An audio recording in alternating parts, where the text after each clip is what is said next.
Баршаңызға ассалаумағалейкум.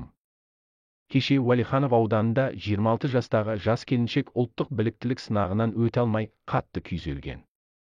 Нәтижесінде бүгін таңертең қорадан өлі күйінде табылды. Ол асылып өлді деген ақпарат тарады. Солтүстік Қазақстан облысының білім басқармасының хабарлауынша, ведомстволық тексеру нәтижесі тараған хабарламаның шындыққа жанаспайтынын көрсетті. Полиция мұғалімдер арасында өз-өзіне қол жұмсау фактілерін де тіркеген жоқ.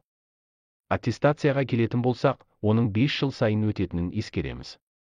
Мұғалім одан өтпей қалса, ол жұмысынан айырылмайды.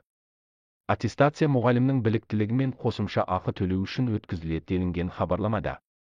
2018 жылға дейін қосымша ақы 5.000-нан 17.000 теңгеге дейін болса, қазір жалақының 30-дан 50%-на дейін болатыны айтылды.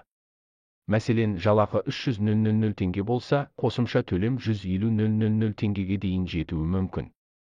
Өздеріңіз көріп отырғандай, айырмашылық айтарлықтай өзгерді. Сондықтан білікті мамандардың мұндай күйзеліске түсуіне еш негіз жоқ, деді олар. Біз әлемде және Қазақстан жаңалықтар жайында шындықты айтамыз. Лайк, коммент арқылы көмектесіңіз. Жазылуды ұмытпаңыз.